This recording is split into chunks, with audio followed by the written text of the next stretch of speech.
Les amis, bonjour à tous, très heureux de vous retrouver pour cette nouvelle vidéo concernant le Real Madrid. Que doit faire ce Real pour à nouveau briller en 2026? On est dans une fin de cycle, les derniers dinosaures ont quitté le club, les Modric, les Kroos, les Carvajal, Militao sont constamment blessés. On sent que cette transition, elle a été mal maîtrisée, mal abordée, je trouve, par le club. Il y a trop de blessures, il y a trop de tensions, il y a trop d'improvisation. Et donc la question centrale est la suivante. Que doit faire ce Real Madrid pour à nouveau briller en 2026? J'ai essayé de vous sortir 5 problèmes à régler. Pas évident déjà d'un point de vue émotionnel parce qu'on reparle de choses négatives qui concernent le club qu'on aime. C'est toujours chiant, mais j'aurais voulu faire autrement. Mais bah, c'est une année noire, donc bah, on traite de sujets malheureusement négatifs et difficiles à tourner parce que c'est un bourbier sans nom, ce club. Il y a tellement de problèmes, tout est intrinsèquement lié que c'est difficile de retenir un point ou un autre. Donc j'ai fait de mon mieux. Vous me direz dans les commentaires si j'ai oublié certains facteurs ou certains points importants. C'est fait pour ça les commentaires. Et on commence avec le premier point qui est à mon sens très important et qui a été mal fait ou mal abordé par la direction. C'est de redéfinir le pouvoir du coach dans cette transition avec Xabi Alonso, il y a eu cette guerre avec le vestiaire, cette guérilla, et le coach a été mis en danger. En danger car pas soutenu par le club. Tu as voulu constamment avoir des managers. Là, tu as pris le parti de prendre un entraîneur un petit peu guardiolesque, Luis Enrique, qui a, je trouve, un profil de couteau suisse, puisque en tant que joueur entraîné par Del Bosque, par Benitez, Mourinho, Ancelotti et Guardiola, il a une multicasquette. C'est un entraîneur qui a, à mon sens, la légitimité pour diriger ce vestiaire, très grande carrière de joueur. Il a été une légende du Real Madrid. Il n'a certes pas l'aura d'un Zinedine Zidane, mais il a largement de quoi se faire respecter. Or, au moment où il aborde des changements, on sait que les changements dans la nature humaine, c'est mal apprécié. On n'aime pas le changement, on se conforte justement dans nos habitudes. Bah, les dirigeants n'ont pas soutenu l'entraîneur. Ils ont constamment protégé les joueurs, tant et si bien qu'on s'est retrouvé avec ce genre de déclaration qui sortait à partir de novembre tous les jours. Si le Real Madrid ne bat pas à la veste, Xabi Alonso sera viré. Ce qui fait que tu as créé un climat hostile à travers le club. Les joueurs se sont gargarisés d'avoir un peu plus de pouvoir et le message envoyé aujourd'hui aux yeux du monde, mais surtout aux générations futures, est terrible. Parce que les entraîneurs qui veulent aller au Real Madrid vont se dire qu'ils n'auront pas le pouvoir, qu'ils seront pris en sandwich entre une direction qui pense à autre chose que le sportif, on en parlera juste après, et des joueurs qui ont le pouvoir et qui font ce qu'ils veulent. Pour ça que tu as eu un Zidane qui a refusé et un club qui a refusé. Ce sont les premières conséquences de la direction, enfin de la politique menée par la direction. Et puis surtout, le deuxième message envoyé, c'est que bah, les joueurs font ce qu'ils veulent.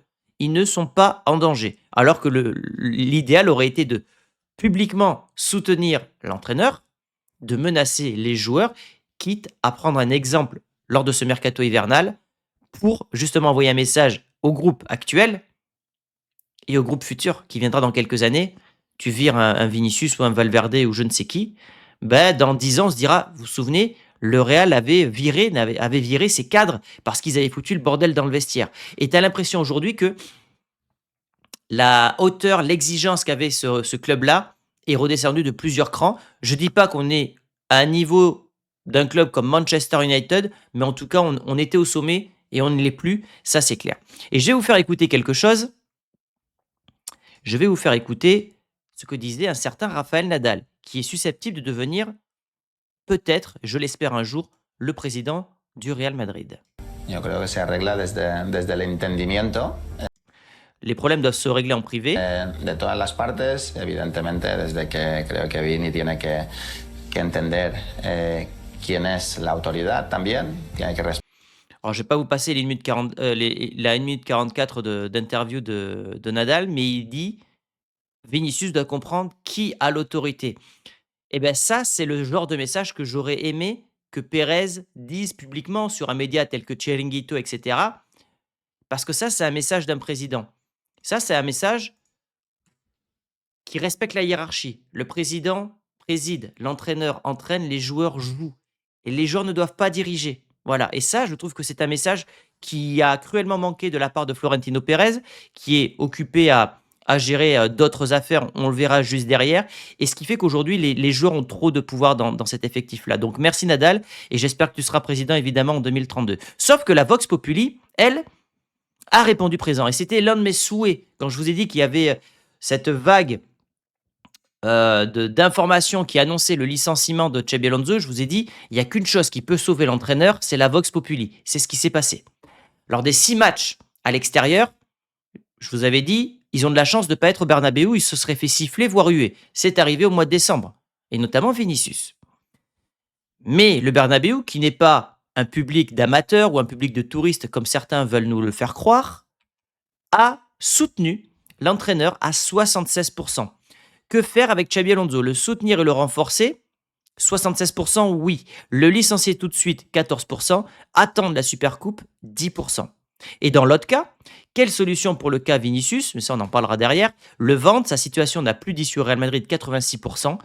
Le soutenir et le prolonger, 7%. C'est une question de forme. Quand il ira mieux, il n'y aura plus de problème, 7%.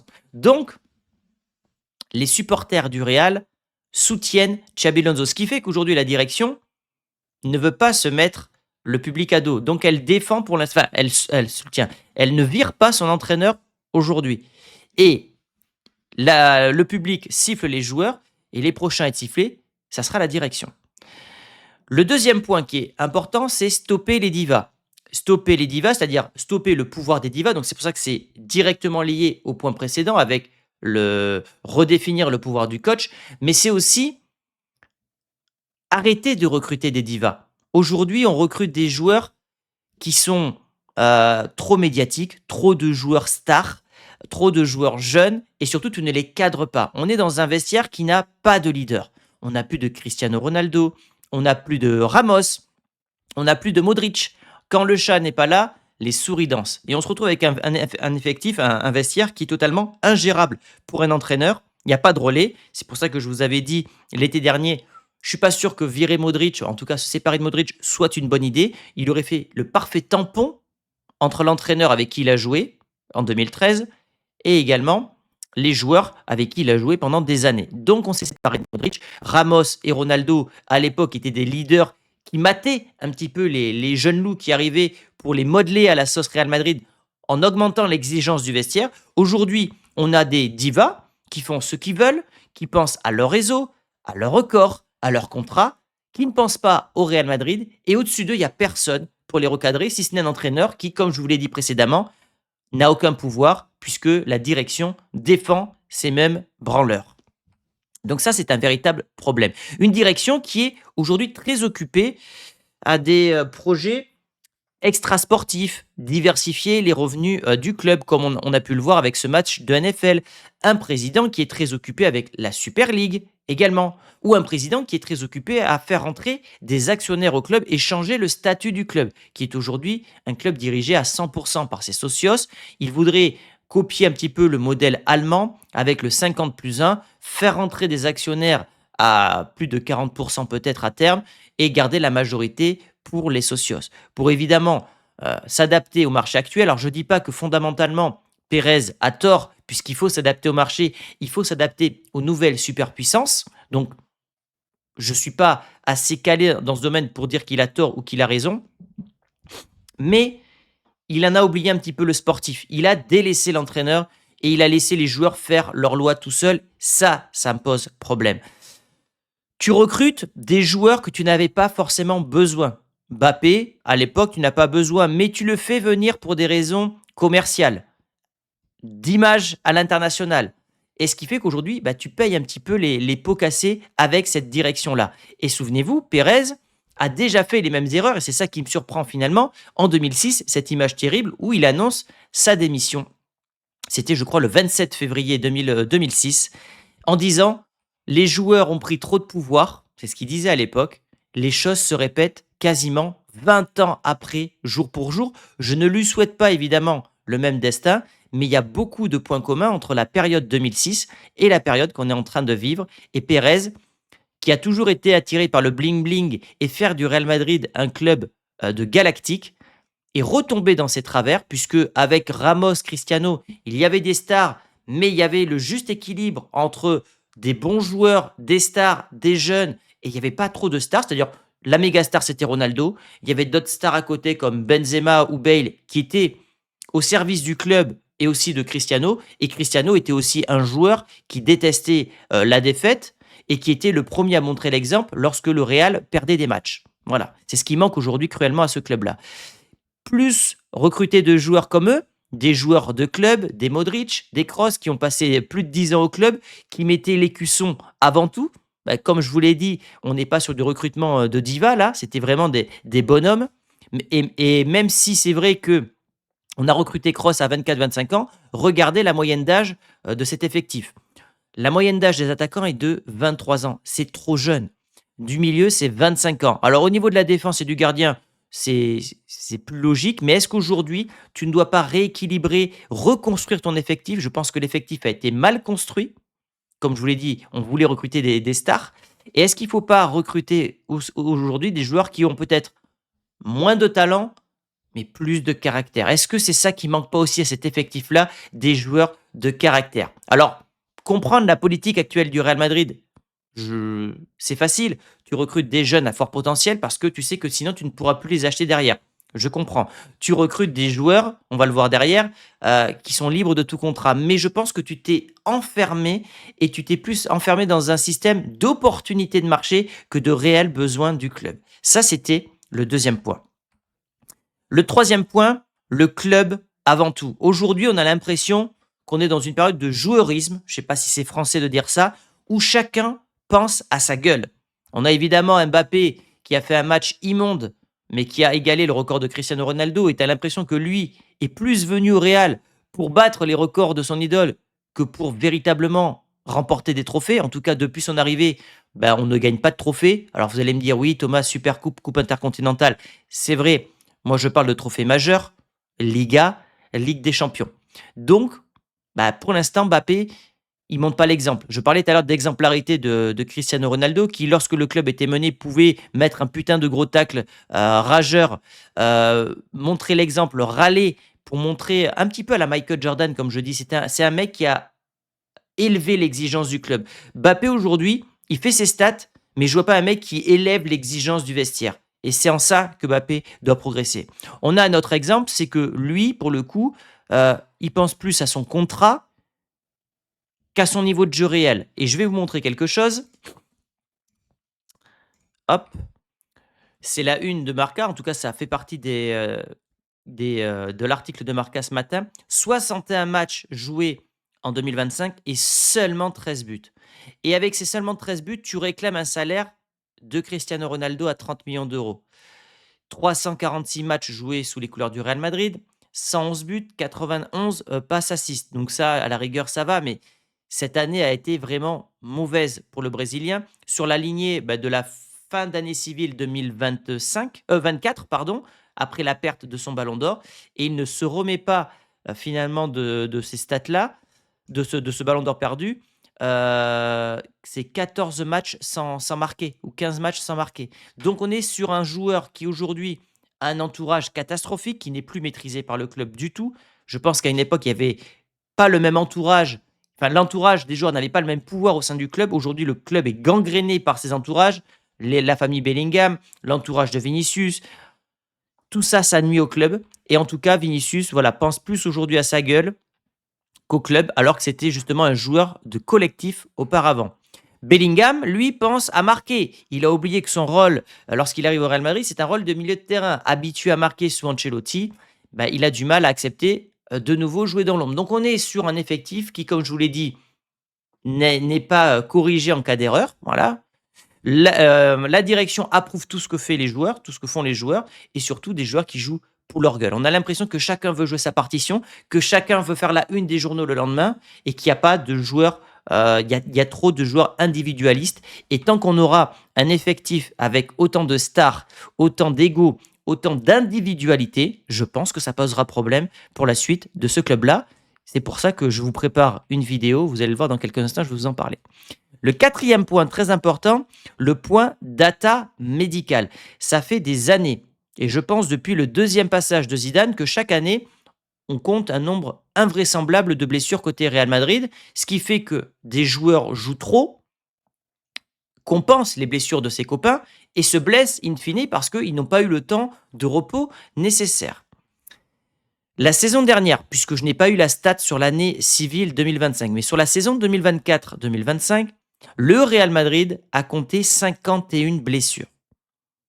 C'est pas digne d'un club comme le Real Madrid. Et quand ça fait 4-5 saisons que tu enchaînes les blessures comme ça, il n'y a pas de coïncidence. Ce n'est pas que les joueurs. Et ça peut être lié aux entraînements, Pintus, etc. auparavant. Ça peut être aussi lié à l'alimentation. Et on a eu cette semaine une nutritionniste, l'ex-nutritionniste du Real, qui a vidé son sac en disant que les médecins du club du Real Madrid avaient énormément de pouvoir et avaient tout fait pour la mettre dehors, alors que c'était à la base une demande de Florentino Pérez, parce que pareil, elle changeait les méthodes d'alimentation des joueurs, les médecins n'acceptaient pas ça, et encore une fois, personne ne dit rien dans ce club, donc les médecins ont eu gain de cause, ont fait virer cette nutritionniste qui avait fait apparemment des travaux formidables avec Arda Güler et avec Carvaral. Voilà, il y a quelqu'un qui sonnait, c'est pour ça. Et donc, cette nutritionniste a été virée. Donc, on compte encore des blessures. Rien n'est corrigé dans ce club-là. Et ça, c'est un gros problème selon moi, puisque cette année, on a du Carvaral, on a du Militao, on a du Trent Alexander-Arnold, on a du Camavinga. On a constamment des blessures. L'entraîneur n'a jamais un 11 titulaire. Et surtout, tu as des joueurs qui doivent compenser derrière. Et eux se blessent derrière. Donc, c'est un cercle négatif qui concerne le Real Madrid. Et le dernier point, sûrement le plus important, je ne vais pas en parler aujourd'hui, mais c'est couper des têtes. Il y a trop de joueurs aujourd'hui qui ne méritent plus de porter le maillot du Real Madrid. Vous commencez à comprendre l'issue de mon avis concernant cette saison. Je pense que ça va mal finir et qu'il faudra reconstruire avec un homme capable de gérer ce genre d'ego. Je ne vais pas vous donner tout mon avis sur ça parce que cette vidéo sortira le jour de Noël avec une très longue vidéo où je vais vous parler des départs, des arrivées que je veux, comment reconstruire ce club en 2026. Il peut y avoir des pièges sur la miniature, donc ne vous fiez pas qu'à la miniature, mais en tout cas, cette vidéo arrivera dans 2 jours, le temps que je la bosse, évidemment. Donc, le prochain point, c'est un projet sportif clair. Et aujourd'hui, j'ai l'impression que le club joue d'opportunités. Donc, on va recruter des joueurs libres de tout contrat parce qu'ils sont libres de tout contrat, justement. Des Rudiger, des Alaba. Mais est-ce que ce sont des profils pour un projet sportif précis? Non. En fait, c'est tu prends des joueurs par opportunité, tu les files à l'entraîneur et l'entraîneur doit s'adapter. Et en fait, je pense que le club pense à l'envers. Le club doit définir un projet sportif, doit mettre un entraîneur capable de mettre à bien ce projet sportif et de recruter les joueurs capables d'être liés ou compatibles à l'entraîneur et au projet sportif. Je ne sais pas si je suis très clair. Et donc aujourd'hui, tu recrutes des mecs comme Rudiger, tu recrutes des mecs comme Hendrik parce que tu ne veux pas te le faire piquer, mais tu ne le fais pas jouer, ce qui fait que le gars, pendant 2 ans, ne progresse plus. Tu es obligé de le prêter et pas de le vendre puisque tu l'as payé une fortune, plus de 60 millions d'euros. Donc on ne sait pas pourquoi Hendrik a été recruté. Ça reste encore le traumatisme de Neymar pour Florentino Pérez qui a loupé la pépite brésilienne et qui est allé derrière chercher du Vinicius, du Rodrigo, du Hendrik parce qu'il a été traumatisé de louper le Neymar qui est parti donc au FC Barcelone. Tu recrutes un Mastantuono parce que il est annoncé du côté du PSG, sauf que grand talent, bon joueur, mais profil que tu n'avais absolument pas besoin. Tu avais déjà du Brahim Diaz, tu avais déjà du Arda Güler. Donc en fait, tu te demandes comment cette direction réfléchit pour créer un véritable projet sportif. Et en fait, quand tu es dirigeant d'une entreprise, tu dois aussi avoir une vision à moyen terme. Et je pense que le Real a la vision à long terme avec le stade, avec la diversification des revenus, mais n'a pas cette vision à moyen terme sur le sportif. Donc, on recrute des coups, des joueurs libres, des joueurs brésiliens, des joueurs qu'on ne veut pas qu'ils aillent chez la concurrence. Et ça fait un vestiaire qui est mal construit, vraiment. Et on voit à travers les résultats, puisque tu as 2 entraîneurs de talent, Ancelotti, Xabi Alonso, les 2 n'y arrivent pas. Donc, à un moment donné, soit le problème, c'est les entraîneurs, mais quand ça fait deux grands entraîneurs, je pense que c'est pas ça. Soit c'est les joueurs. Et c'est évidemment les joueurs qui ont, bah, comme je vous l'ai dit, trop de pouvoir et qui ne sont pas du tout complémentaires. Le meilleur exemple est évidemment les 3 ailiers gauche qu'on a comme attaquants au Real Madrid, Vinicius, Rodrigo ou encore Mbappé. Donc, c'est un véritable bordel dans ce club-là. Je reste inquiet. Je pense qu'il va falloir un déclic quelque part. Ça viendra sûrement de la direction. J'ai du mal à imaginer Xabi Alonso rester aujourd'hui, quand je pense qu'il y a eu des blessures trop profondes, de la direction, qui a totalement menacé son ancien joueur, son ancienne légende, comme elle avait fait sous Zidane. Souvenez-vous de la lettre d'adieu de Zidane où il tape sur la direction, qui utilise des méthodes pas mafieuse, mais ancestrale, de faire sortir des fausses informations dans la presse pour menacer l'entraîneur, etc. Ça déstabilise l'entraîneur, ça lui retire du pouvoir et de l'autorité. Et je pense qu'il va falloir du grand changement. Et c'est pour ça que je vous dévoilerai mon grand projet de réhabilitation de ce Real Madrid pour 2026, le jour de Noël, avec une vidéo qui devrait faire, je pense, entre 30 et 40 minutes pour vous dire tous les joueurs que je vire, tous les joueurs que je fais venir. Et évidemment, j'espère que ça ira mieux dès 2026 et que ma vidéo sera obsolète très rapidement. Mais j'ai l'impression qu'aujourd'hui, on est sur un effectif qui a trop de pouvoir et on est dans un problème qui est insoluble. Je ne sais pas si on peut véritablement régler ce problème aujourd'hui, tant bah, le point médical est gangréné, tant les joueurs ont trop de pouvoir, tant la direction pense à autre chose et tant l'entraîneur est esselé. Et ça fait mal. Heureusement, il y a le pouvoir du peuple. La Vox Populi, elle, défend son entraîneur, ce qui fait qu'il est encore en place aujourd'hui. Si demain tu vires l'entraîneur, tu peux avoir les mouchoirs blancs du côté de Madrid et qui demandent après, in fine, la démission de la direction. Donc attention à la direction. Elle a déjà pris cher dans le passé. Ce n'est pas impossible que ça se repasse 20 ans plus tard. Je ne le souhaite pas évidemment pour le bien de mon club. Mais à un moment donné, quand tu fais n'importe quoi, bah, tu dois en payer les conséquences. J'espère que cette vidéo vous a plu, les amis. N'hésitez pas à me mettre des points que j'ai pu occulter, oublier. Et on se retrouve le jour de Noël, juste avant mon anniversaire, pour une grosse vidéo sur le mercato idéal du Real Madrid pour 2026. Merci à tous les amis et je vous fais de gros bisous. Ciao!